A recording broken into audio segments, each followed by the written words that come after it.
మిత్రులందరికీ నమస్కారం.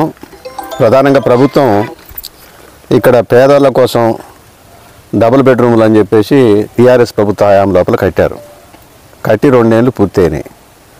ఇంతవరకు ఎవరికి కూడా ఇల్లు పంపిణీ కాలే. ప్రభుత్వం మారింది, కొత్త ప్రభుత్వం వచ్చింది, కానీ ఆ ప్రభుత్వం కట్టిన ఇల్లు ఆ ప్రభుత్వం ఇవ్వలేదు, కొత్తగా వచ్చిన ప్రభుత్వం కూడా డిస్ట్రిబ్యూట్ చేయలేదు.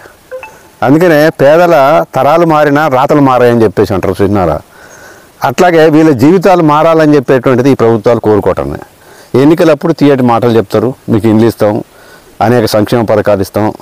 ఇప్పుడు టీఆర్ఎస్ ప్రభుత్వం అనేక వాగ్దానాలు చేసింది. దళితులకు 3 ఎకరాల భూమి అని చెప్పేసి, దళితులందరికీ కూడా 12 లక్షల రూపాయలు, ఇట్లా రకరకాల పత్రాలు వాగ్దానాలు చేసి ఇప్పుడు 6 వాగ్దానాలు 420 హామీలు ఇచ్చారు కాంగ్రెస్ ప్రభుత్వం.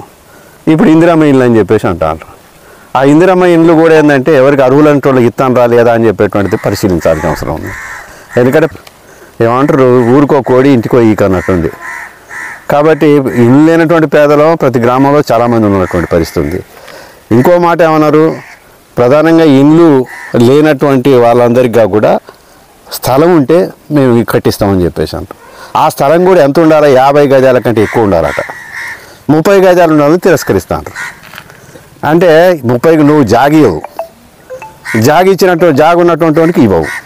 కాబట్టి ఈ రకమైనటువంటి వివక్షత వల్ల ఏంటంటే అనేక మందికి ఇందిరమ్మ ఇల్లు రాకుండా ఉంటుంది. ఈ కాంగ్రెస్ కమిటీలు వేసారు. కాబట్టి ప్రభుత్వం ఇప్పటికైనా ఒక సక్రమైన పద్ధతి లోపల ఏ పేదల కోసం అయితే ఈ లిస్టు కేటాయించబడ్డది ఇల్లుందో వాళ్ళని తక్షణమే వాళ్ళకి పంపిణీ చేయాలని ఇప్పటికి చాలాసార్లు మా పార్టీ ఆధ్వర్యం లోపల ఆందోళన చేశాం. ఆర్డీఓ గారు, ఎంఆర్ఓ గారు వాగ్దానాలు చేసిండ్రు. 2 సార్లు వాగ్దానం చేసిండ్రు. వాస్తవంగా రాజకీయ నాయకులు వాగ్దానం చేసినట్టు అర్థం చేసుకోవచ్చు, ఎందుకంటే వాళ్ళు అబద్ధాలు చెప్తారని చెప్పేసి అనుకోవచ్చు. ఇప్పుడు రాజకీయ నాయకుల స్థానంలోకి ఎంఆర్ఓలు, ఆర్డీఓలు కూడా వచ్చేసారు. ఎందుకంటే వాళ్ళు కూడా అబద్ధాలు చెప్తారు.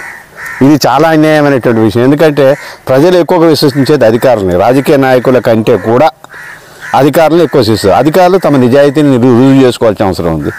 ఈ మధ్యకాలంలో మా వాళ్ళు 6 రోజుల కిందట పోయి ఆర్డీఓ గారిని అడిగితే ఒక్క 10 రోజులు మాకు టైం ఇవ్వండి, అన్నీ అయిపోతాయి అని చెప్పేసి అన్నారు. ఇప్పుడు ఇంకో 4 రోజులు అయితే 10 రోజులు కూడా అయిపోతాయి. మేము చెప్పదలుచుకున్న మాట ఏంటంటే, ప్రధానంగా ఈ ఇళ్ళ లోపల రేపు బతుకమ్మ నాడు వచ్చి ఇక్కడనే బతుకమ్మలు ఆడుకుంటారు, ఇక్కడే ఉంటారు. అందుకోసం ఏంటంటే దసరాతోని గృహప్రవేశాలు, విజయదశమి సందర్భంగా గృహప్రవేశాలు జరుగుతాయి. ఏం అడ్డుకున్నా ఏం చేసినా ఊరుకునే ముచ్చట్లేదు.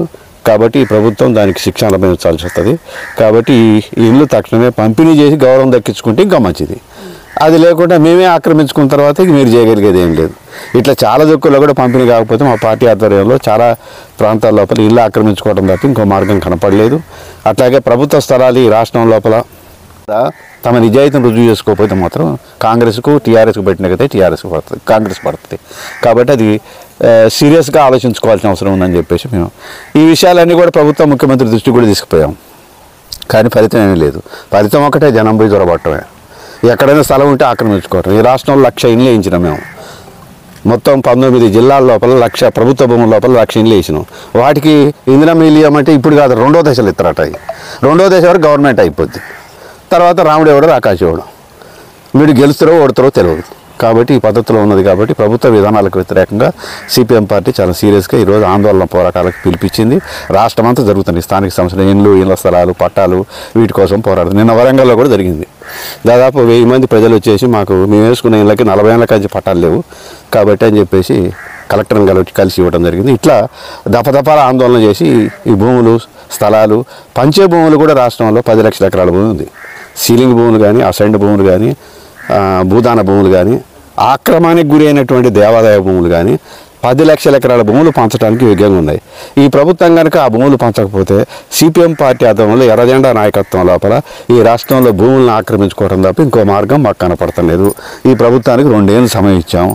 ఇంకా ఏమన్నా తక్కువ ఉంది 2 నెలలు 3 నెలలు అంటే ఆ 3 నెలలు కూడా పూర్తి చేసినాక 2 నెలల తర్వాత మేము పోరాటాలని మరింత ఉధృతం చేస్తామని చెప్పేసి ప్రభుత్వాన్ని హెచ్చరిస్తున్నాం.